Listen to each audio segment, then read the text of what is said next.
नवरात्रि शुरू हुई तो आरती अपनी बूढ़ी सास की बहुत सेवा करती, उन्हें किसी चीज की कोई कमी ना होने देती। घर में हर चीज का ध्यान रखती, लहसुन प्याज घर से दूर रखती, हर चीज अपनी सास के कहने से पहले ही पूरी करती और घर में साफ सफाई का भी बहुत ध्यान रखती। मंदिर में चढ़ाने के लिए फूल माला हर चीज अरेंज करती, पूरा साल उनकी सेवा करती। उसका पति परदेश में था, लेकिन उसकी सास रोज बेटे को फोन करके कहती, तुम्हारी पत्नी मुझ पर बहुत अत्याचार करती है, खाने को कुछ नहीं देती। अगर तुमने उस लड़की को डिवोर्स नहीं दी तो मैं तुम्हें कभी माफ नहीं करूंगी, और तुम अपने दूध का कर्ज भी नहीं निभा रहे। माँ की ऐसी बातें सुनकर एक दिन उसके पति ने आरती को जर्मनी में रहते हुए ही डिवोर्स पेपर भिजवा दिया और अपनी माँ को अपने पास बुला लिया। आरती रोती हुई माँ के घर चली गई। कुछ ही साल में आरती के पति का सारा कारोबार चौपट हो गया और वह हिंदुस्तान आ गया।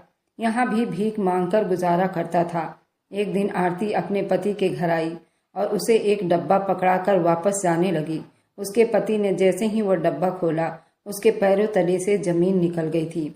ये था कहानी का शीर्षक। अब सुनिए पूरी कहानी, क्योंकि उसके पति ने अपने माँ के कहने पर आकर उसे कहीं का नहीं छोड़ा था। आरती अपनी आंखें बोझल किए रखती थी। सारा दिन उसकी सास उसे बैठने नहीं देती। वह तो नवरात्रों का भी ख्याल नहीं रखती थी। मेरी बहू मुझे चारपाई से उतरने नहीं देती, मेरी बहुत सेवा करती है और मेरे हर चीज़ का ध्यान रखती है।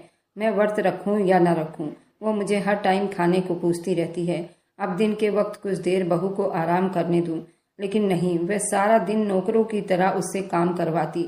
वह रात के वक्त सोने के लिए जाने लगी। उसकी सास ने मक्कारी से अपने पास बुलाया और मुंह बनाते हुए कहा, मेरी टांगें दबा दे, बहुत दर्द हो रहा है। आरती दबाने लगी तो वह चीख कर बोली, जरा ठीक से दबा, मेरे बेटे की कमाई खा खा कर मोटी हो गई है, लेकिन हाथों में जान नहीं। आरती की सास ने ताना मारा तो वो बेचारी एक बार फिर तेजी से उसकी टांगें दबाने लगी। कभी कहती, मेरे लिए दूध लेकर आओ। आरती दूध का गिलास लेकर आती तो कहती, गरम क्यों लाई हो, मुझे तो ठंडा चाहिए था। आरती बेचारी वह दूध वापस ले जाती और फिर ठंडा दूध लेकर आती। कभी कहती, मेरे सर में तेल की मालिश कर दो। आरती अपनी सास की कोई एक बात भी रद्द नहीं करती। जो वह कहती, जैसा कहती वैसा ही करती रहती।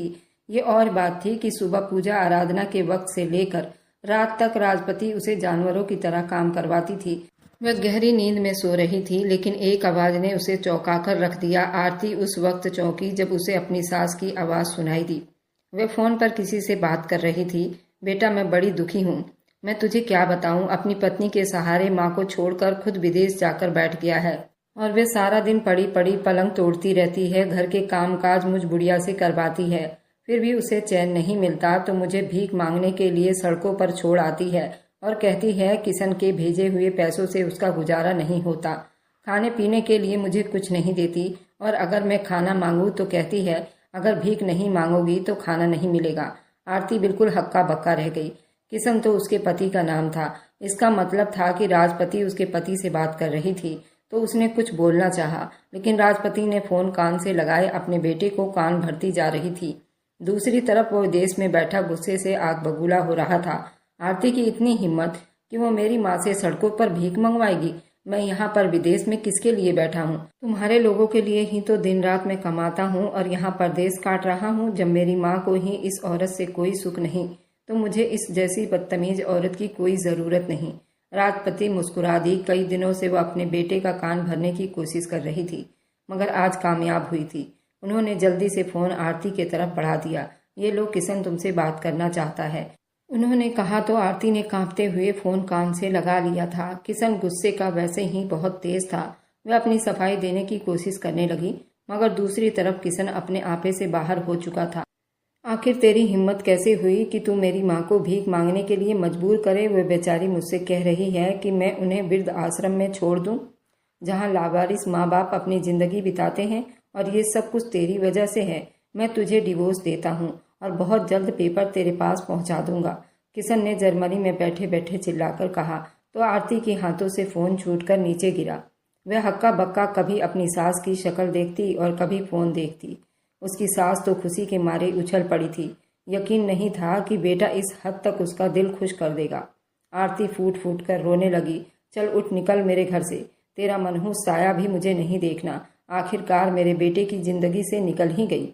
अब मैं उसकी दूसरी शादी कर दूंगी और तुझसे भी ज्यादा खूबसूरत लड़की लाऊंगी। तू अपना बोरिया बिस्तर बांध ले और अपने गरीब माँ बाप के दरवाजे पर जाकर बैठ। सास की बात पर आरती चुप से उठ गई। ना उठती तो उसे पता था कि उसकी सास उसे धक्के मारकर घर से बाहर निकाल देगी। वह थी ही ऐसी औरत। आरती के माँ बाप बेहद गरीब थे। उसका सिर्फ एक ही भाई था जो मजदूरी करके अपने माँ बाप का पेट पाल रहा था। आरती को पता था कि अगर उनके घर जाएगी तो उनके ऊपर बोझ बन जाएगी, लेकिन फिलहाल जाना भी मजबूरी था। अब वह अपने ससुराल में तो रह नहीं सकती थी। चुप से पैकिंग करके वह घर से बाहर निकलने लगी। तभी राजपति ने उसे आवाज दी, आरती जाते जाते मेरा बिस्तर तो ठीक करती जा। मेरे बूढ़े हाथों में अब इतनी जान कहाँ कि मैं ये सब काम करती फिरूंगी। आरती ने पलटकर नफरत भरी निगाह अपनी सास पर डाली। बिस्तर तो उसने ठीक किया, मगर वह पलटकर अंदर कमरे में चली गई। कुछ देर तक वह अंदर कमरे में न जाने क्या करती रही, और जब वह बाहर निकली तो उसके हाथ में लकड़ी का एक गोल सा डब्बा था। सास वह डब्बा देख कर चौंकी। मेरे बेटे का सामान कहाँ लेकर जा रही है मक्कार औरत, उसमें जरूर जेवर छुपाए होंगे, उसने कहा। लेकिन जोड़ों में दर्द की वजह से वह उठकर आरती के पीछे नहीं आ सकती थी। आरती ने जल्दी से अपना सामान समेटा और घर से बाहर निकल गई। राजपति को थोड़ी घबराहट तो हुई। घर के कामकाज उसे होते नहीं थे। सारा दिन आरती ही उनकी सेवा करती थी, लेकिन आरती की शक्ल बर्दाश्त नहीं कर सकती थी। जब भी उनका बेटा जर्मनी से फोन करके आरती का हालचाल लेता तो जलन की एक तेज लहर राजपति के अंदर जागती, और उसी जलन की वजह से आज उन्होंने आरती को डिवोर्स दिलवा दी थी। जैसे तैसे काम तो कर लूंगी, लेकिन उस कलमोही को दोबारा इस घर में नहीं आने दूंगी, राजपति ने सोचा। लेकिन ये उनकी भूल थी। आरती तो उन्हें चारपाई पर बैठे बैठे खाना दिया करती थी और वही उनके हाथ पांव दबाया करती थी। लेकिन अब उन्हें सारा दिन घर में मारा मारा फिरकर अपने काम खुद करने पड़ते, तो अब उसकी नानी याद आ गई थी। उन्होंने अभी आरती बिन 2 दिन बिताए थे। साथ ही अपने बेटे किशन को फोन किया। वह बदतमीज और बेहया औरत मुझ गरीब बुढ़िया को इस घर में छोड़कर तेरे घर पर लात मारकर चली गई है। अब तू ही बता तेरी बूढ़ी माँ कहाँ जाए। मैं अकेले पड़े पड़े इस घर में नहीं रह सकती, ना ही मुझसे घर के कोई काम होते हैं। तू मुझे अपने साथ ले जा। माँ की बात पर किशन सोच में पड़ गया। माँ को मना भी नहीं कर सकता था। उसे अपनी माँ से बेहद मोहब्बत थी। माँ के लिए ही तो उसने अपनी अच्छी भली पत्नी को डिवोर्स दी थी। जर्मनी में उसका अच्छा खासा चलता हुआ बिजनेस था। कई स्टोर का काम अकेले संभालता था, जिसमें 1-2 स्टोर का मालिक वह खुद था। उसने अगले ही दिन एक जर्मनी के मालिक से बात की और माँ को लेने के लिए हिंदुस्तान पहुंचा। राजपति को विश्वास नहीं आया कि उसकी जिंदगी इतनी बदल सकती है। उसने फोन करके बाकायदा आरती को खबर दी, किशन तुझे कभी जर्मनी लेकर नहीं गया, लेकिन मेरे एक फ़ोन कॉल पर भागा भागा आया है मुझे जर्मनी ले जाने, और तू उस गरीब घर में अपनी ज़िंदगी बिता और ज़िंदगी भर सड़ती रहे। आरती अपनी सास की बातों से बहुत चिढ़ गई थी। किशन और मैं जर्मनी में मौज करेंगे, वहाँ मैं उसकी दूसरी शादी करवा दूंगी। आरती अपनी सास की बातें सुनकर तड़प कर रह गई, लेकिन कुछ नहीं कर सकती थी। किशन राजपति को अपने साथ ले गया। वहाँ उसकी आन बान शान को देखकर राजपति की आंखें हैरानी के मारे खुली की खुली ही रह गई। किशन की बड़ी सी गाड़ी में घूमती, उसे अपनी किस्मत पर विश्वास नहीं आता। लेकिन ये ठाट बाट बस कुछ ही दिनों की कहानी थी। किशन को जर्मनी आए हुए भी कई महीने बीत गए थे। जब एक दिन किशन घबराया हुआ घर आया, माँ मेरे स्टोर के खिलाफ किसी ने रिपोर्ट दर्ज करवा दी है कि मैं नकली सामानों को बेचता हूँ। मेरे ऊपर अब पुलिस केस हो गया है, और तो और मैं हिंदुस्तान से हूँ। अमीर देश इन छोटे देशों के लोगों को कीड़े मकोड़ों की तरह समझते हैं। मैं उन लोगों से नहीं लड़ सकता। यूं लगता है कि सारा कारोबार हाथ से निकल जाएगा। किशन की बात पर राजपति बिल्कुल हक्का बक्का रह गई। अब तो वह इस दौलत और इस ऐश के बगैर नहीं रह सकती थी। किशन ने अपने कारोबार को बचाने और संभालने की बहुत कोशिश की, लेकिन वो गैर कानूनी तरीके से अपने स्टोर में कई ऐसे नशे की दवाइयां बेच रहा था। और जर्मनी जैसे देश में उन्हें जैसे ही किशन की हरकत का पता चला, उन्होंने सारे के सारे स्टोर सीज कर दिए। किशन के अच्छे जान पहचान की वजह से उसे जेल तो नहीं हुई, लेकिन अब वो बिल्कुल खाली हाथ रह गया था। जेब में एक फूटी कौड़ी भी नहीं थी। जेल जाना पड़े इसलिए उसने जितनी जमा पूंजी थी वह सारी की सारी वकीलों और पुलिस को खिला दी थी। एक घर था जिसे बेचकर उसने अपने बचने के सारे उपाय निकाल लिए थे, लेकिन अब वह जर्मनी में नहीं रह सकता था। अब वहाँ रहना खतरे से खाली नहीं था। वह हर दूसरे दिन पुलिस उसके घर पर आ जाती थी। किशन तो इन सारी समस्याओं से बुरी तरह फंस गया था। अब माँ हमें हिंदुस्तान जाना पड़ेगा, किशन ने कहा तो राजपति के चेहरे पर हवाइयाँ उड़ने लगी। लेकिन बेटा वहाँ जाकर तू करेगा क्या? छोटा सा मकान है, वहाँ इतने ऐश तो नहीं मिलेगी। राजपति ने कहा, मगर किशन अब और कुछ नहीं कर सकता था, इसलिए सब कुछ समेटकर अगले ही दिन वापस हिंदुस्तान पहुंचा। दूसरी तरफ आरती डिवोर्स के बाद रोती पीटती अपने माँ बाप के घर पहुंची। उसकी माँ उसे देखकर दंग रह गई। सब लोग तो मेरी किस्मत पर नाज करते थे। आरती, तेरा पति जर्मनी में रहता है, इतना अमीर है, वहां से पैसे भेजता है। मुझे तो लगता है आरती के अंदर ही कोई कमी है। सिर्फ एक सास के होते हुए तुझे क्या तकलीफ हो गई कि तू रोती हुई माँ के घर आ गई? उन्होंने हैरानी से पूछा तो आरती फूट फूट कर रोने लगी। वह घर अब मेरा नहीं है। सासू माँ ने मेरी दिन रात की सेवा करने के बाद यही कहा कि मैं उनको बहुत दुख देती हूँ। मैं उनकी सेवा नहीं करती, वो भूखी प्यासी दिन रात पड़ी रहती है। यहाँ तक कि कहा कि मैं सड़कों पर उनसे भीख मंगवाती हूँ। किशन ने ये सब सुनकर मुझे डिवोर्स दे दी। आरती की बात पर उसकी बूढ़ी माँ अपना दिल थाम कर रह गई थी। उनकी बेटी डिवोर्स लेकर वापस अपने दहलीज पर बैठी थी। ऐसे में बूढ़ी माँ के दिल को सुकून किस तरह आता। मंदिर से पूजा पाठ करके आरती के पापा वापस आए तो आरती ने उन्हें भी अपने डिवोर्स की बात बता दी। उनकी आंखें भी फटी की फटी रह गई। उनकी झुकी हुई कमर और ज्यादा ही झुक गई। घर में पहले ही भूखमरी चल रही थी। सारा घर का खर्चा उसके बस एक आरती के भाई पर था, जो बेचारा ज्यादा पढ़ा लिखा ना होने की वजह से मजदूरी करके अपने और अपने घर वालों का खर्चा उठाता था। आरती की जिम्मेदारी भी कुछ कम नहीं थी। उसकी तो अपने पति के गम में बुरी हालत थी। शाम के वक्त आरती का भाई पुष्पेंद्र मजदूरी करके वापस आया।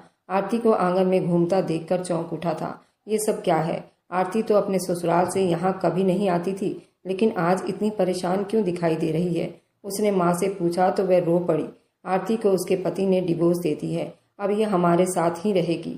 ये एक नई मुसीबत थी। पुष्पेंद्र थोड़े थोड़े करके अपने पास पैसे जमा कर रहा था। किसी तरह वह अपनी शादी के खर्च उठाने के लायक हो जाए तो शादी जल्दी कर ले, लेकिन अब जवान बहन की जिम्मेदारी ने उसे अच्छी तरह बता दिया था कि वह इतनी जल्दी अपनी इच्छा पूरी नहीं कर सकता। घर में खर्च बढ़ा तो ज्यादा पैसों की जरूरत पड़ी। पुष्पेंद्र के घर में रखे हुए पैसे धीरे धीरे करके लगने लगे। कभी कभी वह घर वालों से उलझ भी पड़ता। जवान भाई को अपनी वजह से माँ बाप से झगड़ा करते देखकर आरती की आंखों में आंसू आ जाते। बस जैसे तैसे करके अपनी जिंदगी गुजार रही थी। मोहल्ले वाले घर आते तो आरती को देखकर हैरान रह जाते। इतनी जवान और खूबसूरत लड़की को उसके पति ने क्यों डिवोर्स दी होगी? जरूर इसी में कोई न कोई बात होगी। शायद इसका ही चाल चलन अच्छा ना हो। उसका पति तो जर्मनी में रहता है, हो सकता है उसके ना रहने पर उसका किसी और के साथ अफेयर होगा, और जब पति को पता चल जाए तो वह ऐसी औरतों को भला कहाँ रखते हैं। दो औरतें आरती से डिवोर्स का अफसोस करने के लिए आई थीं। जैसे ही आरती उनके लिए चाय बनाने के लिए उठी, वह दोनों धीरे धीरे आपस में बातें करने लगी। आरती का दिल छलनी छलनी हो गया। अरे, सुना है कि उसका पति अपनी बूढ़ी माँ को लेकर जर्मनी चला गया था, लेकिन वहां जाते ही उसका सारा कारोबार चौपट हो गया है। आजकल वापस आ गए हैं। इसकी जैसी औरत किसी को भी बर्बाद कर देगी। इतना अच्छा लड़का था, अब उसके पास कुछ नहीं बचा। औरतें आरती के बारे में कह रही थी। किचन में चाय बनाती आरती का दिल टुकड़े टुकड़े होकर रह गया था। उन्हीं औरतों की जुबान से उसे पता चला कि किशन अपनी माँ राजपति को लेकर जर्मनी से हिंदुस्तान वापस आ गया है। उसकी तो वैसे ही किशन के बिना बुरा हाल था। उसने पक्का इरादा कर लिया था, वह अपने लिए नौकरी कहीं न कहीं जरूर ढूंढेगी। किशन जर्मनी से वापस तो आ गया था, लेकिन अब उस छोटे से मकान में उसका दिल नहीं लग रहा था। कारोबार कुछ था ही नहीं और न ही उसके पास कोई खास डिग्री थी। वह यहाँ पर कोई और नौकरी कर लेता। जमा पूंजी तो सारी जर्मनी में ही लग चुकी थी। वह उठते बैठते परेशान रहने लगा। जो थोड़े बहुत पैसे थे वह रोजाना खर्च होने लगे। वह सारा दिन गलियों में जूतियां घिसता रहता और जब घर वापस आता तो माँ से खाना मांगता तो वह चिक चिक करने लग जाती। किशन को बड़ी हैरानी होती। माँ जब मैं जर्मनी में था तो कहती थी, आरती घर का कोई काम नहीं करती, खाना सारा तुम बनाती हो, घर के सारे काम काज भी तुम करती हो, लेकिन अब मैं देख रहा हूँ कि तुम्हें तो कोई काम करना नहीं आता। रोटी बनाना तो कब का भूल चुकी हो और सब्जी कैसे बनता है उसका तुम्हें पता तक नहीं। सारा दिन घर में धूल मिट्टी उड़ता रहता है, घर में आने को जी नहीं चाहता। इसका मतलब है कि तुम सब कुछ झूठ बोला करती थी। किशन माँ पर बरस पड़ा तो राजपति बजाय शर्मिंदा होने के जोर जोर से चिल्लाने लगी। हाँ, तो ये सब तेरी ही गलती है। तुझे किसने कहा था कि तू उसे डिवोर्स दे दे? अच्छा भला यहाँ रहती थी, कामकाज करती थी, अब उस जैसी मुफ्त की नौकरानी भला हमें कहाँ मिलेगी? राजपति की बात पर किशन गुस्से में आंख बबूला हो गया। अचानक ही एक दिन वह चौंका और लपक कर कमरे के अंदर चला गया। माँ, यहाँ लकड़ी का एक डब्बा पड़ा हुआ था। जाने से पहले वह डब्बा बड़ी राजदारी से आरती के हवाले कर गया था। वह डब्बा कहाँ है? किशन ने कहा तो राजपति चौंकी। उन्हें याद आया कि घर से जाते वक्त आरती ने अंदर जाकर लकड़ी का एक डब्बा उठाया था। वह डब्बा तो कलमुही अपने साथ ले गई। क्यों? उस डब्बे में ऐसा क्या था? क्या कोई जायदाद थी जो तुम दोनों पति पत्नी ने मुझसे छुपा रखी थी? राजपति बरस पड़ी, लेकिन किशन बुरी तरह से गुस्सा हो गया था। उसे तो पता भी ना था कि आरती कहाँ रहती है। जहाँ उसके मायके वालों का पहले घर था, वह जल्दी से उसी दिन उसके घर चला गया, लेकिन वहां जाकर पता चला कि दरवाजे पर एक बड़ा सा ताला उसका मुंह चिढ़ा रहा था। आरती के मायके वाले तो ये घर छोड़कर कहीं जा चुके थे। वे लोग अपने मकान में तो नहीं रहते थे, किराए का घर था। जब भी कोई समस्या तंगी होती तो वे घर बदल लेते। शायद अब की बार भी उन्होंने अपना घर बदल लिया था। किशन अपना सर पीटता हुआ वापस घर में आकर बहुत गुस्से से लकड़ी के बॉक्स की तलाश करने लगा, मगर राजपति को कुछ पता नहीं था कि लकड़ी का वह डब्बा कहाँ है। नौकरी की तलाश में मारे मारे फिरते हुए उसे कई महीने बीत चुके थे। अब घर की जमा पूंजी भी खाली हो चुकी थी। अब तो ये पता था कि पूरे दिन में एक वक्त की रोटी का बंदोबस्त करना भी बड़ा मुश्किल हो चुका था। थक हार कर उसने मजदूरी का रास्ता चुना, लेकिन जर्मनी में रहकर काम करते हुए उसका बदन मजदूरी के आदी नहीं था। जहाँ भी मजदूरी करने जाता वहाँ लोग उसके काम चोर और नकारा कहकर बुलाते। दूसरे दिन ही उसे कुछ रुपया थमा देते, वहाँ से उसे भगा देते। किशन का जी चाहता कि वह जोर जोर से रोने लगे। अच्छी भली उसकी जिंदगी जा रही थी, लेकिन यहाँ भुखमरी की नौबत आ गई थी। बहुत बुरी हालत हो गई थी, मगर उसे समझ नहीं आया था कि आखिर ये सब कुछ क्यों हुआ। उसे तो अपनी जिंदगी बदलने का बस एक ही मौका नजर आता था। कहीं से उसे वह लकड़ी का डब्बा वापस मिल जाए तो मेरी समस्याएं कुछ ठीक हो जाए। वह दिन रात यही सब सोचता रहता। इधर आरती का भी यही हाल था। डिवोर्स के बाद उसने अपनी जिंदगी रोका नहीं, बल्कि अपने आप को पूरा तैयार किया था। उसने मोहल्ले के सारे स्कूलों में नौकरी का पता कर ली थी। उसकी किस्मत अच्छी थी कि जल्दी ही उसे एक बड़े स्कूल में टीचर के लिए भर्ती कर लिया गया। वह दिमाग की बहुत तेज थी और हमेशा ही मेहनती थी। उसका पहला दिन स्कूल में काफ़ी अच्छा रहा। बच्चों को पढ़ाया। स्कूल का मालिक बहुत खुश हुआ।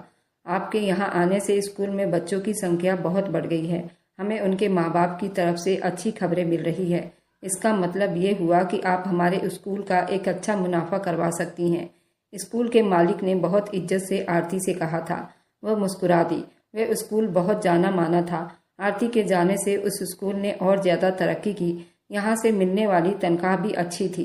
घर में पहले तो भाई की मजदूरी से आने वाली आमदनी से गुजारा होता था, लेकिन अब आरती हर महीने स्कूल से होने वाली अच्छी आमदनी घर में माँ के हाथ में लाकर रखती। वह भी उसे ढेरों आशीर्वाद देती ना थकती थी।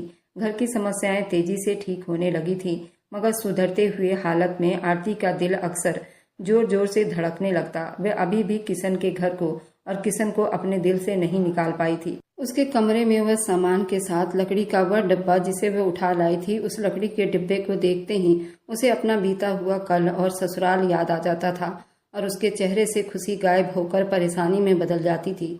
एक दिन आरती तैयार होकर स्कूल गई तो स्कूल का हाल ही खराब था। वहाँ के साफ सफाई कर्मचारी बीमारी ने घेर लिया था। पूरे स्कूल में गर्दा और धूल मिट्टी फैल रही थी। 2 चपरासी भी थे, लेकिन उनकी ड्यूटी स्कूल के अलग अलग हिस्सों में थी। आरती का काम पढ़ाने के साथ साथ स्कूल के इंतजाम को भी देखना था, इसलिए वो परेशान होते हुए प्रिंसिपल के दफ्तर चली आई थी। उसने वहां आते ही प्रिंसिपल को स्कूल में गंदगी और उस सफाई कर्मी के बारे में बताया। तुम फिक्र मत करो आरती, तुम्हारी बात ठीक है। मुझे सफाई करने वाले मोहन ने अपनी छुट्टी बहुत लंबी रखी है। उसे शायद टीबी की शिकायत है। मैंने नए चपरासी का इंतजाम कर लिया है। कल परसों तक वह स्कूल में आ जाएगा। तुम उसे अच्छी तरह से समझा देना कि पूरे स्कूल में कहाँ कहाँ सफाई करनी है। आरती ने हाँ में सिर हिलाया और दफ्तर से बाहर निकल आई। प्रिंसिपल का व्यवहार उसके साथ बहुत अच्छा था, इसलिए उसे कोई परेशानी नहीं होती थी। छुट्टी से कुछ देर पहले और सफाई करने वाले तो आ गए, लेकिन आरती की उससे मुलाकात न हो सकी। प्रिंसिपल ने खुद ही उसे समझा दिया कि किस किस जगह की सफाई उसे कल सुबह आते के साथ ही करनी है। अगले दिन आरती वक्त पर तैयार होकर स्कूल पहुंची तो स्कूल चमक रहा था और चपरासी जो अपना काम तन मन धन लगाकर कर रहा था, उसकी पीठ आरती को नजर आ रही थी। वह कोई बूढ़ा आदमी तो नहीं था, बल्कि वह जवान आदमी था, लेकिन उसकी सेहत काफी बुरी लग रही थी। आरती को पीठ से उसे देखकर अफसोस हुआ। शायद ये कोई बहुत ही मजबूर इंसान है। ज्यादातर बूढ़े लोग साफ सफाई का काम करते हैं क्योंकि उन्होंने अपनी जिंदगी बितानी होती है, लेकिन ये जवान आदमी ऐसा काम क्यों कर रहा है? शायद कोई बहुत ही मजबूर आदमी है, आरती ने सोचा और उसके पास से प्रिंसिपल के दफ्तर में चली गई। दफ्तर में कुछ देर बिताने के बाद जब वो बाहर निकली तो उसके चेहरे की रंगत उड़ी हुई थी। उसका रंग पीला पड़ रहा था और हाथ पैर कांप रहे थे। अंदर जो बात हुई थी उसने उसके होश उड़ाकर रख दिए थे, मगर हकीकत तो ये थी कि प्रिंसिपल की बात सुनकर कुछ बोल नहीं पाई थी। बाहर निकलते के साथ ही हैरानी का उसे एक और झटका लगा। लंबे कॉरिडोर के आखिरी सिरे पर वह चपरासी पोछा लगा रहा था। आरती को देखते ही उसने हाथ उठाकर कहा, मैडम सिर्फ 5 मिनट इंतजार कर लीजिए, मैंने अभी अभी पोछा लगाया है। मेरी सेहत ऐसी नहीं है कि मैं बार बार यहाँ से पोछा लगा सकूं। अगर आप 2 मिनट रुक जाएंगी तो बड़ी मेहरबानी होगी। चपरासी की बात सुनकर आरती को एक और जोरदार झटका लगा और वह हैरानी से उसके चेहरे की तरफ देखने लगी। ये चेहरा जाना पहचाना था, लेकिन ये तो ना था जिसे उसने 3 साल पहले देखा था। वह चपरासी कोई और नहीं बल्कि किशन था, उसका अपना पति जो जर्मनी में ठाठ से कारोबार किया करता था, लेकिन आज एक मामूली चपरासी की तरह स्कूल के फर्श पर पोछा लगा रहा था। आरती के ऊपर हैरानियों का पहाड़ टूट पड़ा था। खुद में काफी हद तक बदल चुकी थी, शायद इसलिए किशन ने उसे पहचाना नहीं। शायद गिरती सेहत की वजह से उसकी नजर भी कमजोर हो चुकी थी, इसलिए उसे पता ही नहीं चला कि उसके सामने उसकी डाइवोर्सी पत्नी है। वहां से चलकर गई कांपते हाथों से आरती उसी वक्त स्कूल से छुट्टी से 2 घंटे पहले ही छुट्टी लेकर वापस घर आ गई और दोबारा प्रिंसिपल के दफ्तर भी ना गई। बड़ी परेशान सी वापस आकर अपने घर में टहलने लगी। बार बार उसकी निगाह भटक कर लकड़ी के उस डब्बे पर चली जाती थी जिसे वह किशन के घर से ले आई थी। शायद वह उसे भूल भी जाती, लेकिन आज स्कूल में किशन को इतनी बुरी हालत में देखकर उसे वह लकड़ी का डिब्बा फिर से याद आ गया था। किशन को स्कूल में चपरासी की नौकरी करते कई दिन बीत चुके थे। तनख्वाह मिलने का टाइम था। उस नौकरी से वह खुश नहीं था, लेकिन उसके सिवा कमाई का कोई और रास्ता भी नजर नहीं आ रहा था। राजपति के चिकचिक से वह दिन रात दिमागी परेशानी का शिकार था। वह उसे 1 मिनट बैठने नहीं देती। सारा दिन उसे अच्छे अच्छे खाने की फरमाइश करती रहती। किशन स्कूल का काम खत्म करके आता, घर के काम काज शुरू कर देता। आज उसे अच्छी तरह से अंदाजा हो गया था कि उसकी माँ ने आरती को उसके जिंदगी से दूर करने के लिए कितने झूठ बोलने पड़े थे। वह अपने बेटे को भी टिककर 1 मिनट बैठने ना देती तो पराई बहू के साथ अच्छा व्यवहार कैसे कर सकती थी। किशन को समझ नहीं आ रहा था कि जिंदगी किस तरफ जा रही है। एक दिन उसकी तबीयत काफी खराब थी। उसने स्कूल से छुट्टी ली। सैलरी मिलने का टाइम करीब था, लेकिन आज छुट्टी ना करता वह काम भी ना कर सका था। इसलिए चुप से वह चारपाई पर लेटकर अपनी किस्मत को कोस रहा था। कब तक यहाँ लेटकर आंसू बहाता रहेगा? उठ और कुछ खाने को ला दे, मुझे भूख लगी है। तेरी जैसी औलाद तो भगवान किसी को ना दे, राजपति ने चिल्लाकर कहा। तो किशन ना चाहते हुए भी उठ बैठा। उसे पता था माँ को खाने के लिए कुछ ना लेकर आया तो वह चिल्लाती रहेगी, लेकिन उससे पहले कि वह बाहर निकलता घर के खुले दरवाजे से कोई अंदर दाखिल हुआ। उसे देखते ही किशन की आंखें फटी की फटी रह गई, क्योंकि कोई और नहीं बल्कि आरती थी, उसके स्कूल की टीचर। लेकिन जिस आरती को उसने डिवोर्स देकर घर से निकाला था, उस आरती से बहुत अलग नजर आ रही थी। वह तो एक डरी सहमी लड़की थी जो दिन रात उसकी माँ की सेवा करती रहती थी, लेकिन ये लड़की जो अंदर दाखिल हुई थी ये तो कोई और ही थी। बस शक्ल आरती जैसी थी। वह जरूर खूबसूरत और मॉडर्न कपड़े में एक अच्छी चाल चलती हुई किशन के सामने आकर खड़ी हो गई। आरती उसने हैरानी से देखा। आरती मुस्कुरा रही थी और उसके हाथ में वो लकड़ी का वही डिब्बा था जिसे पिछले कई सालों से वह तलाश कर रहा था। ये डब्बा तुम अपने साथ ले गई थी? उसने हैरानी से पूछा तो आरती ने मुस्कुराते हुए सर हिला दिया। हाँ, कोई न कोई तोहफा तो यहाँ से लेकर जाना ही था। जब तुमने अपनी माँ के कहने पर बगैर सोचे समझे मुझे डिवोर्स दी तो मेरे पास यहाँ से जाने के लिए किराए के पैसे तक ना थे, और उस वक्त यही लकड़ी का एक डब्बा लेकर मैं यहाँ से चली गई थी। लेकिन अब टाइम आया है कि मैं इस डब्बे को तुम्हें वापस कर दूं। आरती की बात पर किशन बिल्कुल हक्का बक्का रह गया था। अंदर से राजपति ने भी उसकी आवाज सुन ली थी और दौड़कर बाहर निकल आई थी। महंगे कपड़ों में महंगे जेवर पहने खड़ी आरती को देखकर वे अंदर तक जल भूनकर राख हो गई थी। आरती ने हाथ में पकड़ा डिब्बा किशन के हवाले कर दिया। किशन ने हैरान होते हुए उस डब्बे को खोला। अंदर सोने के कई सारे जेवर पड़े थे, नोटों की कई सारी गड्डियां पड़ी हुई थी। उसकी आंखें हैरानी से फैल गई। ये सब क्या है? ये सब तुम मुझे क्यों दे रही हो? उसने हैरानी से पूछा तो आरती मुस्कुरा दी। जर्मनी जाने से पहले तुमने इस डब्बे के अंदर कुछ रुपए डाले थे और कहा था कि हर महीने जो पैसे मैं भेजा करूंगा उस डब्बे के अंदर डालते रहना। जो पैसे तुम भेजते हो वे तुम्हारी माँ रख लिया करती है। मैं एक अनाथों की तरह यहाँ जिंदगी बिता रही थी। इस डब्बे के कुछ हजार के अलावा मेरे पास और कोई कीमती चीज नहीं थी। जब तुमने मुझे डिवोर्स दी तो यहाँ से जाते हुए मैं ये डिब्बा अपने साथ ले गई।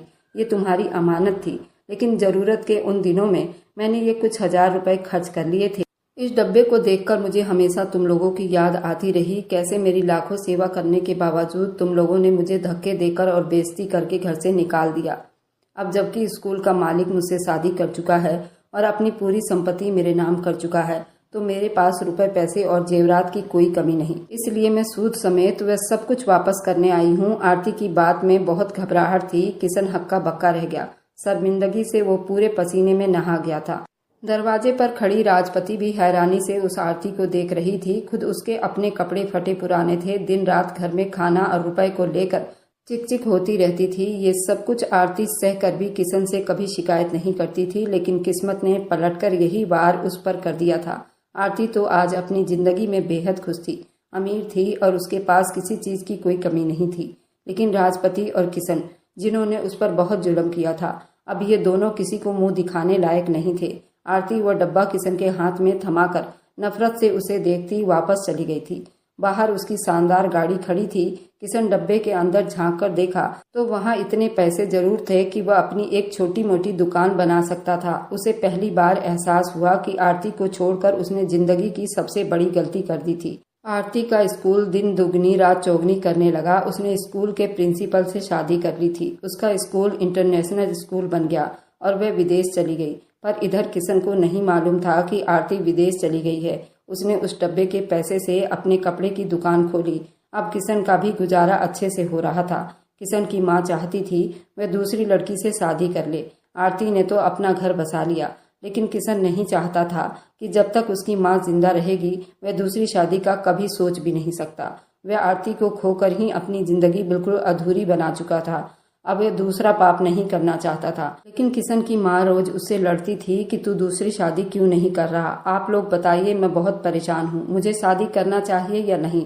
जब तक मेरी माँ जिंदा है मुझे आप लोगों की कमेंट का इंतजार रहेगा। और मेरी वीडियो जहाँ कहीं से भी आप लोग देखते हैं, कमेंट में अपने शहर और राज्य का नाम जरूर बताइए। मुझे आप लोगों के कमेंट पढ़ने में बहुत बहुत आनंद आता है और उन सभी का मैं बहुत बहुत धन्यवाद करना चाहती हूँ जो लोग मेरी वीडियो को देखते हैं, लाइक करते हैं और शेयर करते हैं। अगर आपको आज की कहानी पसंद आई है तो वीडियो को जरूर लाइक कीजिएगा और अपने दोस्तों के साथ शेयर भी कीजिएगा। और हाँ, अगर आपने अभी तक हमारे चैनल को सब्सक्राइब नहीं किया है तो जाकर जरूर सब्सक्राइब कर लें। मिलते हैं हम अपनी कल की एक और नई दिलचस्प कहानी के साथ। मुझ पर सदा अपना प्यार और स्नेह बनाए रखें। सभी को मेरा प्यार भरा नमस्कार। दोस्तों, खुश रहें, स्वस्थ रहें, मस्त रहें।